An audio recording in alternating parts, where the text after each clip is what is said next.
when we could go even bigger, up to 114. All right, so we're going to talk a little bit about that. Also, it was a murder case that went unsolved for years. Some people wondered if it ever would be solved. And then 3 years later, a breakthrough. But the case of Allison Feldman's killing has never gone to trial. And now there are some serious questions about the DNA technology that was used to crack the case. So if you've been interested in kind of following this long-running murder case here in Arizona, we'll tell you what's happening today. We will also be showing you the latest pictures coming in from Cancun. So the hurricane is churning across the Gulf, bearing down on Florida, but now we're getting pictures of what it left behind in the popular resort town in Mexico. And then we are going to have more about this study. It sounds kind of unbelievable, but apparently it's true. Legitimate researchers did it. Men's brains shrink at night. So what do we need to know about that? It's all coming up. But let's start with our scorching desert temps this morning, where we are looking. By the way, there's the live view from the Fox 10 tower cam. Here, I'm going to drop this for just a second so you get the whole view. That is about the largest urban park in America. Yeah, that's South Mountain Park. It's popular for hiking, but not today, not on a day like this, that's for sure. And we're looking at 113 yesterday, 110 today and tomorrow, and then brace yourself, 114 when we get to Saturday. And so can you imagine what firefighters were having to deal with when this fire call comes out in a neighborhood at about 51st Avenue and Glendale?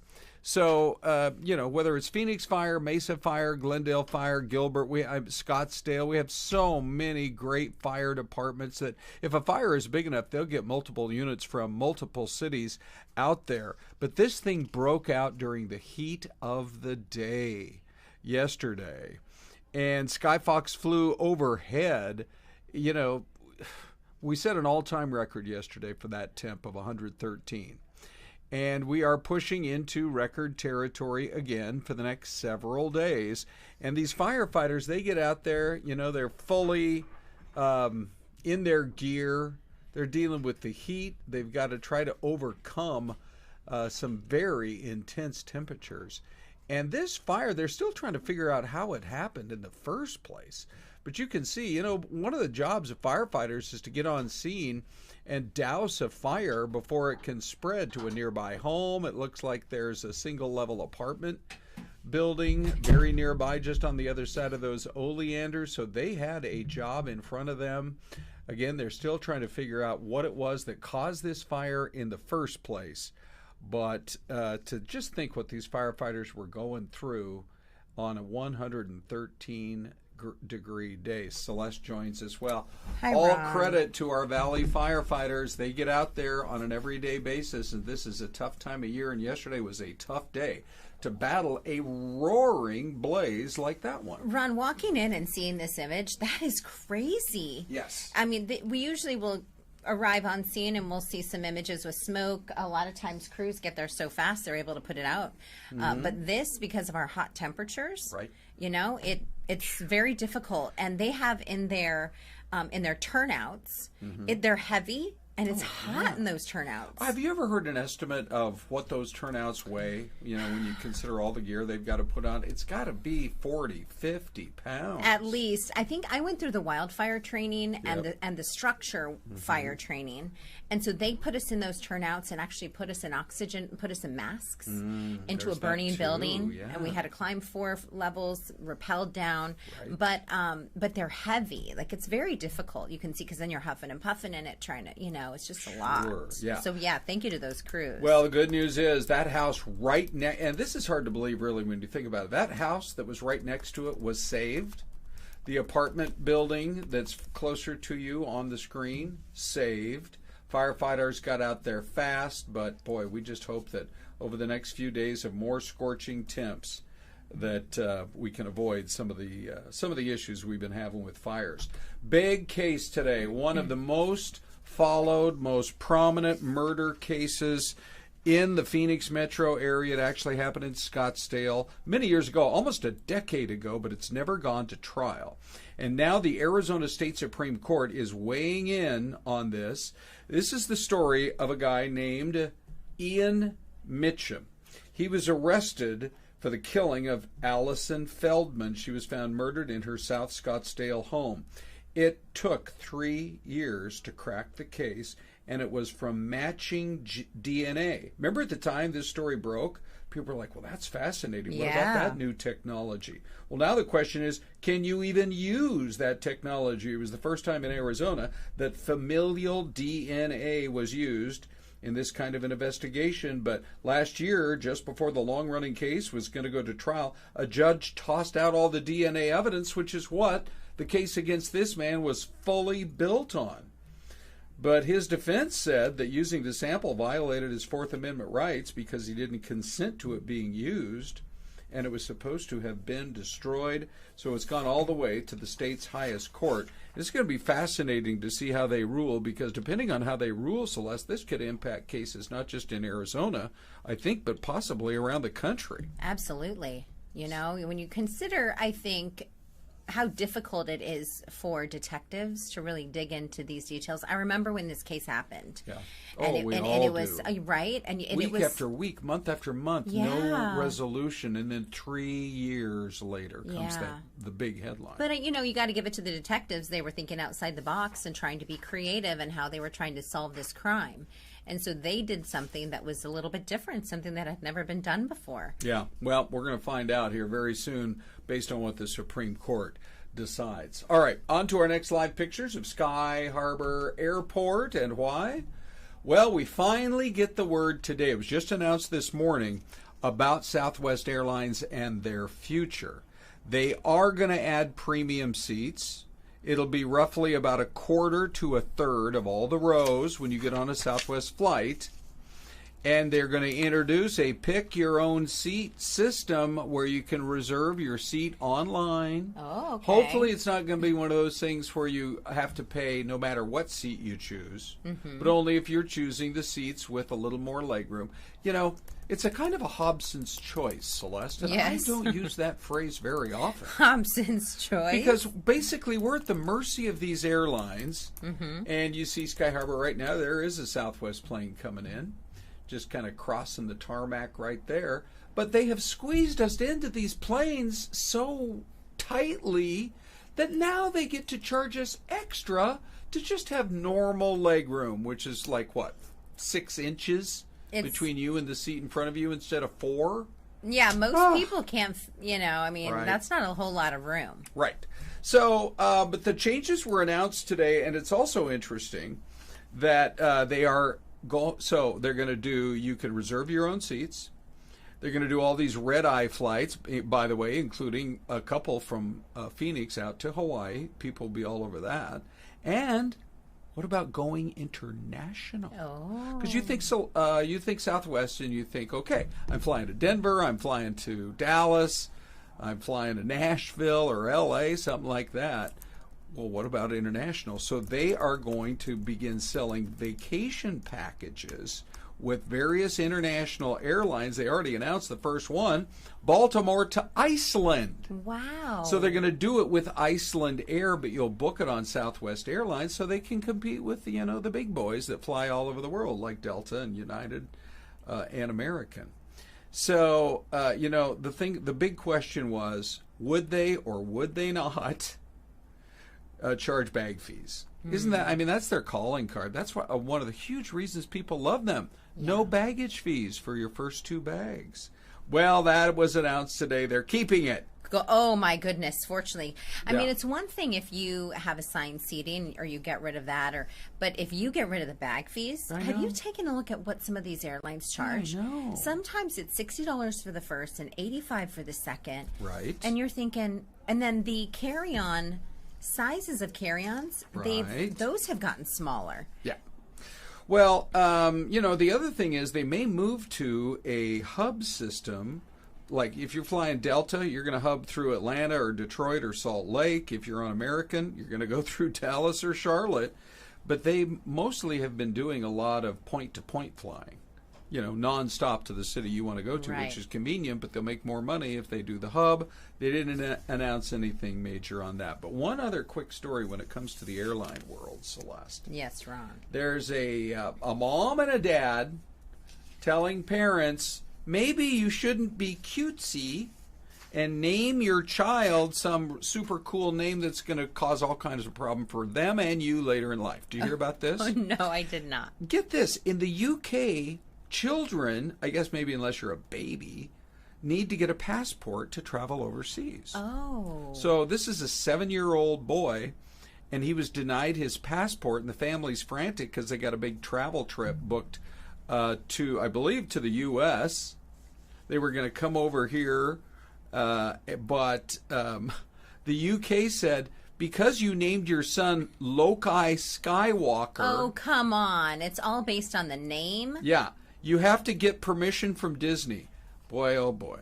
Get permission from Disney or change the boy's name or you can't go on your trip. Oh, my goodness. That's Come ridiculous. on. I hope whoever this employee was over there in the passport office in the UK sleeps well at night, knowing he or she is the ultimate rule follower. That's crazy. Yeah, isn't it? Yeah, you can't even name your kid. I mean, I wouldn't name my kid Loki. Correct. First of all, there shouldn't be too many people named that in the first place, but hey, it's your kid. Yeah. You gave birth to them, had them in your belly for 9 months. Right.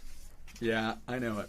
All right, so here is what is coming up over the next few minutes here on AZA. I keep calling it AZAM. It's FTT. It's Fox 10 Talks. It's the podcast after the morning show. So coming up, men's brains shrink at 8 o'clock at night. Wow. And it could impact the way their behavior runs. We're going to get Celeste's take on that and tell you what this study is all about. Plus, there's a city that now says it will pay people $16,000. This is like a vacation destination. Find if you move there. It's all coming up after this.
Ladies and gentlemen, you're looking live at the Big Mac Bridge. By the way, we just had the story the other day. They close it down once a year for traffic so that people can walk across the bridge. And I believe from starting point to end point, we're talking about 5 miles. And it's a really popular activity. You might be a little nervous on a very windy day, but the bridge was built a long time ago and it stands just fine. Just off to the right is Mackinac Island, which is, if you've never heard of it, it's an island where they have no cars. Oh, that's You ride right. bicycles or horse-drawn carriages. Oh, yes. And once in a while, we get a great shot of them actually in the carriage, and they're kind of trotting through town. Sure. Yeah. It's amazing. I went there a few years ago. Okay, so Celeste, you've been chatting with people. What are they talking about this morning on YouTube? Yeah, thank you all for chiming in. So this is Stephen Nault is watching from Stockton, California. I love that we have viewers from literally all over the USA and even the world. That's right. And he must be living large because it's 69 cool degrees in Stockton, California. Wow. Where here we are already in the high 90s. Yeah, no kidding. By the way, it's known for being the home of the UOP, the University of Pacific. I don't know if that's actually what it goes by, the UOP. But it is the oldest university in all of California, all the way back to the 1850s. I'm not telling Stephen anything he doesn't already know. That's right. And then quick, Ron, if I can mention this, Yeah. Trish is watching from Nova Scotia, Canada. Trish, that is amazing. You'll have to give us a weather report. We're jealous of just about any other place on the planet today. She comes back to Mesa for the winter, Oh, so we that's will see you soon. wonderful. That's great. Okay, on to our next story here. We are keeping track of what's going on out in Florida. In fact, we got a pretty good picture coming in right now, Celeste. Mm-hmm. And look at the camera shake. Oh, wow. And let's keep that dock upright and not floating away if these winds get a little too intense. So this is just a little community a little bit south of Tampa, right along the Florida Gulf Coast. And you can see the seagulls. Look at that guy right there. He's struggling to make any progress. It's crazy. I mean, you have those choppy waters. I'm sure the Yeah. seagulls are thinking something is about to happen here. Yeah, right. Animals can always tell. But yeah, it's crazy winds over, I think it's 130 mile Well, when per it hour hits up winds. there around, Yes. right now it's looking like it's going to be fairly close to Tallahassee, which is state capital, big university there.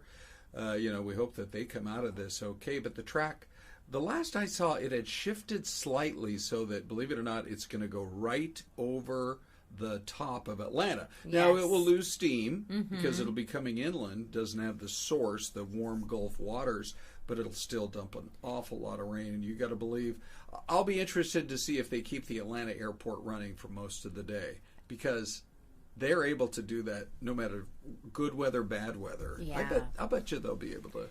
They may have a couple hours of delays or cancellations. But then after it passes, they may be able to take a different track. But it's sometimes we always talk about the time that the storm hits. Mm-hmm. But I think sometimes the more dangerous parts of these storms are after it hits. Because flooding. the flooding, you have the storm surge, you have the winds, you have people lose power and electricity. Right. Then you have people kind of hunker down in their homes, and you have the situation where are their pantries full enough? Do they have food? How do the fridges stay cold? So I think a lot for maybe a week after these storms is almost. I've got a family member who lives in around Bonita Springs. When they had that bad hurricane that hit there not too long ago. Yeah. That's the thing that you don't prepare for, is the power outages. All your food spoils. Yeah. You lose a charge on your phone. The gas pumps don't work. Yeah. Because they're electronically ran. But anyway, we're going to keep a track of it, but I did want to show these pictures. This, ladies and gentlemen, is the normally bustling, happy resort town of Cancun, Mexico. Would you look at that? Look at that vehicle. Yep. Well, this is the problem. This is the very thing they're worried about once it comes up to Florida here just in the next few hours. How bad will the flooding be if there's a storm surge, or simply if rain by the inches is dropped on those areas? You could be dealing with a massive amount of flooding. They're saying this is going to be one of the most intense storms in the last several years. Wow. To hit the U.S. Yeah. Well, and you know what? I think it makes it more difficult to kind of manage too when you take a look at the storm moving through and how much damage it'll actually do, is because usually you'll have a storm move through the Caribbean and that part of the world, and there's trees and mountains and countries to stop the path. Yes, to kind thank of goodness slow for it down. some of those countries. Well, we're sorry, but unfortunately, no. we're not calling them out, but we need a few countries as a buffer Right. Whatever you mean. I gotcha. But right now it's moving to the north of that Correct. southern tip of Mexico in the Gulf, and there's nothing to stop it. No, that's true. So it's Why didn't we create a buffer country? Can we get that going right now? Anyway, all right. So would you, Celeste, I know you love the Valley, you're Yes. fifth generation. If you could pick one other place in the world to live, in the whole world, Yes. where would it be? Especially if it's like a popular vacation spot. One other place to live? Yeah. It would be Kauai. Ooh. Yeah, and Poipu, the southern tip, sunny part of the island. Okay. Yeah. Um, That's in the United States, or were you looking for the continuous United States? No, I mean anywhere in the world. That's the thing. But there's a story this morning that a really popular area with vacationers is Portugal Oh, I've and been. Spain. Yeah, Portugal has some beautiful parts. Yeah. And so does Spain. So I actually have some relatives who have been on a month-long trip. They rented an apartment, probably a Verbo or something, in Barcelona, and every day they go out and find a new mountain to hike. Oh my Or goodness. to go explore. They're doing it for like a month, and it's really So quite I amazing. studied, Barcelona is much more cosmopolitan than Madrid. Yes. But I studied in college about 45 minutes west of Madrid in a college town called Salamanca. Oh, yeah. I was there for a summer in college. Okay. And that was it through ASU? Uh-huh. Yeah. And Interesting. it was cobblestone streets, and our school was in like this old building from 1500s. It's one of the oldest cities in all of Europe. So there is a city now that will pay you $16,000 to move there, and it's right in the borderlands between Spain and Portugal. So here's the story. It's called Extremadura. It's a kind of remote part of Spain that is on the border with Portugal, and they will offer up to 200 people, first come, first serve, $16,700 if you move there and live there for 2 years. Really? I'm looking it up right now, Ron, Okay. as you're talking about it. Ooh, it's beautiful. Right? It's in the mountains. We have all these rules where we can sometimes. I'm and sorry. can't I'm sometimes I'm show telling pictures. everybody. Here's Celeste's description like we're on radio. Ooh, wow. It's in the mountains, and it has beautiful. Yeah. Yeah, it's really gorgeous. So, but here's the thing. They'll give you that money. Obviously, you got to complete your full 2 years. There, who knows? Yes. Of course, they're hoping people will move there and fall you in have love to with stay it. for a full 2 years. 2 years. I'm sure they give you a little bit of money off the top, but they're not going to hand it all to you on day one, and then you move out a week later. How do they make sure that you're there? Do You they probably have to come physically into an office every 3 months, maybe. Maybe. And get your money from Yeah. the lady at the front counter. So about 1 million people live in this region. Okay. Compared to about 3 million in Madrid. And the rents, Celeste? Yes. Get this. In this area, Yes. rents run about $530 a month for a one-bedroom. $500 a month? That was like Phoenix 25 years ago. Wow. Is that incredible? That's really inexpensive. Compare that to Madrid, where the same one-bedroom apartment would run you over $1,500. Yes. So they're saying, hey, for people who are still, they still have the work-from-home option, which is a small number, right? It's about 10% of the whole workforce. Yes. They're saying, move here to Spain, work on your Spanish skills, Yes. live in a very historic area with all kinds of beauty around and hiking and all the rest. And so we'll see. It's a first come, first serve for 200 people. And maybe see if there's, maybe you can plant a garden or a vineyard. Yeah, you sure. know, and Right. maybe sell some wine and. Okay. That's a Sure. totally amazing life. Can Right. you imagine? Yeah, I could. My husband and my kids would not enjoy the fact that I left. But you're like, I'll Where's see Mom? you in 2 years. I know. Okay, let's talk about this survey or this study that is just amazing. Men's brains shrink at night. And not necessarily while they're at the bar doing some drinking, but it's a study from UCSB, University Cal Santa Barbara, and it's a true phenomenon. The researchers came up with this idea. This is amazing. They monitored the brain of a 26-year-old man for 30 straight days and nights.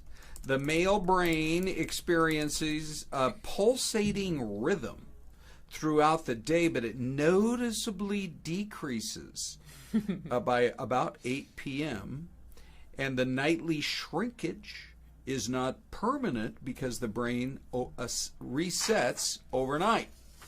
However, this part of the brain, or this area of the brain, yes, it can control, like this guy. Glad he's getting some sleep. His brain is clearly resetting. Correct. But this is the part of the brain where if if your man, ladies, his mood changes around 8, 9 o'clock at night. He's maybe more irritable. Oh. They say that this is not a common thing, except if you don't get good sleep at night. Well, that's like 45% of America. Yes. I think a lot of people don't get a good night's sleep. And so then it does affect them for the next day or potentially longer.